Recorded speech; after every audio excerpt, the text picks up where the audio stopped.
মুক্তি না দিলে ভারত থেকে পশ্চিমবঙ্গ দিয়ে আমরা কোনো পরিষেবা নিতে দেব না। সোমবার সন্ধ্যায় রাষ্ট্রদ্রোহ মামলায় আটক করা হয় বাংলাদেশ সম্মিলিত সনাতনী জাগরণ জোটের মুখপাত্র ও ইসকন নেতা চিন্ময় কৃষ্ণ দাসকে। ছাত্র আন্দোলনের পর নতুন করে আবারও উত্তেজনা এবং তার কারণ গ্রেফতার করা হয়েছে ইসকনের সন্ন্যাসী চিন্ময় কৃষ্ণ প্রভুকে। বাংলাদেশকে বিপদে ফেলতে একেবারে ষড়যন্ত্র করছে ভারত। বাংলাদেশের রাস্তায় রাস্তায় হিন্দুদের বিক্ষোভ চলছে। রাত থেকে সেই ছবি দেখা যাচ্ছে, একাধিক উইন্ডোর মাধ্যমে আপনাদের দেখাচ্ছি। কক্সবাজার হোক, চট্টগ্রাম হোক, মশাল মিছিল হিন্দুদের।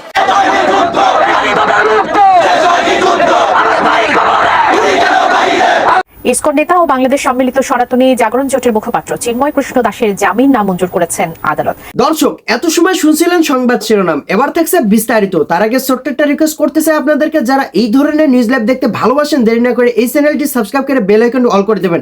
তাহলে দেশের সকল আপডেট খবর, রাজনৈতিক খবরগুলো সবার আগে এক ভিডিওর মাধ্যমে আপনি কিন্তু প্রথমে দেখতে পারবেন। দর্শক, সারা বাংলাদেশের যে নিউজগুলো ঘটে গেছে সেগুলো কিন্তু একসাথে করে আপনাদেরকে এখন দেখিয়ে থাকবো। এই ভিডিওটিকে স্কিপ করবেন না, স্কিপ করলে কিন্তু গুরুত্বপূর্ণ নিউজ মিস করতে পারেন। তাই আপনাদেরকে ছোট্ট একটা রিকোয়েস্ট করতে চাই, চ্যানেলটি সাবস্ক্রাইব করে দেন। যারা এই ধরনের নিউজ লাইভ দেখতে ভালোবাসেন, দেরি না করে চলুন লাইক দিয়ে একের পর এক ধারাবাহিকভাবে আজকের সকাল আপডেট খবরগুলো দেখতে থাকি। ছাত্র আন্দোলনের পর নতুন করে আবারও উত্তেজনা এবং তার কারণ গ্রেফতার করা হয়েছে ইসকনের সন্ন্যাসী চিন্ময় কৃষ্ণ প্রভুকে। বাংলাদেশকে বিপদে ফেলতে একেবারে ষড়যন্ত্র করছে ভারত। ভারতের সরকার প্রধান নরেন্দ্র মোদী হয়তো ভুলে গেছেন, বাংলাদেশের রাষ্ট্র ক্ষমতায় কোনো চা বিক্রেতা নয়, একজন নোবেলজয়ী বসেছেন।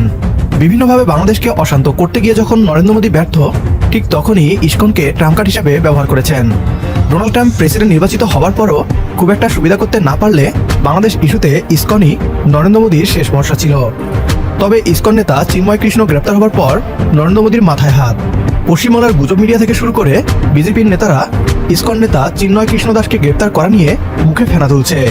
ডক্টর ইউনূসের সরকারকে স্তব্ধ করে দেওয়ার হুমকিও দেওয়া হচ্ছে পশ্চিমবাংলার মিডিয়ায়। কি বলছে তারা, আসুন তা দেখি।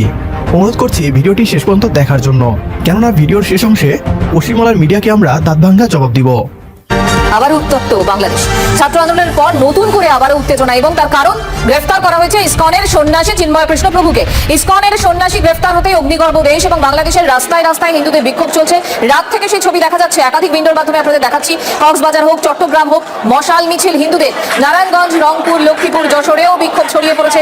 বিক্ষোভকারীদের উপর পাল্টা হামলা মৌলবাদীদের। শাহবাগেও প্রতিবাদের উপর হামলার অভিযোগ, হামলায় আহত একাধিক বিক্ষোভকারী। চট্টগ্রাম, ঢাকায় ব্যাপক সংঘর্ষের খবর পাওয়া যাচ্ছে।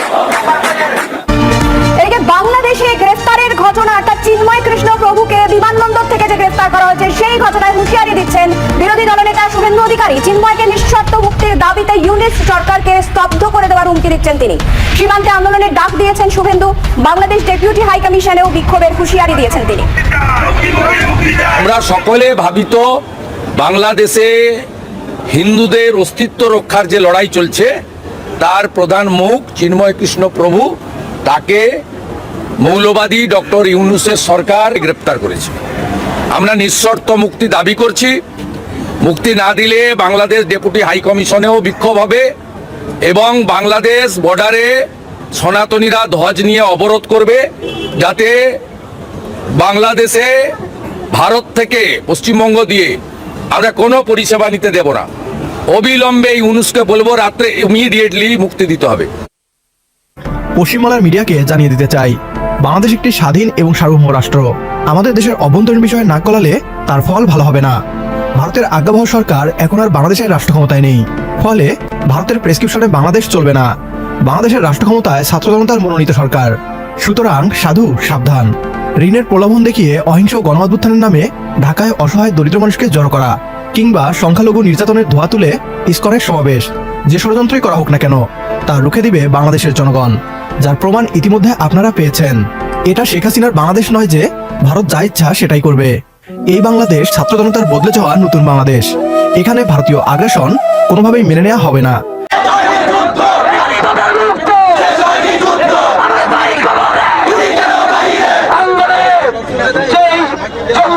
কর্মকাণ্ড হয়েছে, যে হত্যাকাণ্ডের ঘটনা করেছে, এটি সুস্পষ্ট এই সরকারের আইন ব্যবস্থাকে প্রকারান্তে এই সরকারকে চ্যালেঞ্জ করলো এই জঙ্গিরা।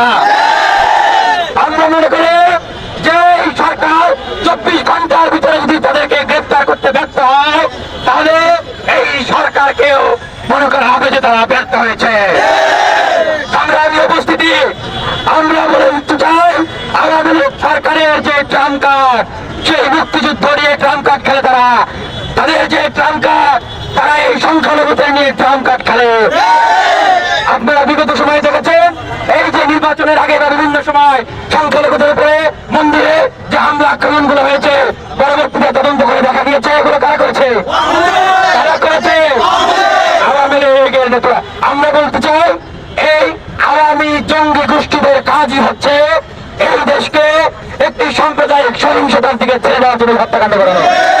আমরা সমগ্র বাংলাদেশে শান্তিপ্রিয় ছাত্র জনতাদের উপরে উদ্দেশ্যে আহ্বান জানাতে চাই, আপনারা কারো উস্কানিতে পা দিবেন না।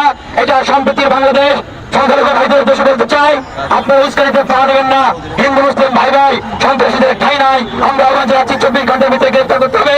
এবং মুসলমান ভাইরা, আপনারা এই যে আমাদের সংখ্যালঘু ভাইদের যে ঘর বাড়ি মন্দির তাদের যে প্রতিষ্ঠানগুলো রয়েছে সেখানে আপনারা যান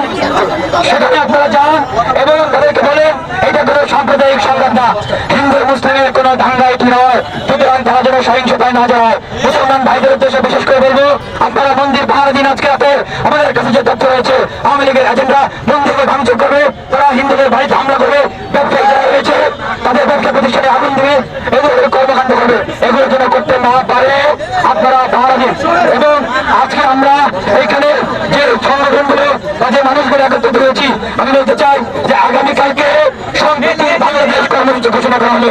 এবং এই যে বলা হচ্ছে ইসকনের কথা, আমরা কোনো ইসকন চিনি না, আমরা কোনো সংগঠন চিনি না। আমরা চিনি যারা সন্ত্রাসী করেছে তাদেরকে চিহ্নিত করা হবে, যারা সন্ত্রাসী করেছে তাদেরকে চিহ্নিত করা হয়েছে। কোন সনাতনের ব্যানারে, কোন ইসকনের ব্যানারে কোন সন্ত্রাসী কর্মকাণ্ড পরিচালিত হতে দেওয়া হবে না। কোন কর্মকাণ্ড এই বাংলাদেশে পরিচালিত হতে দেওয়া হবে না।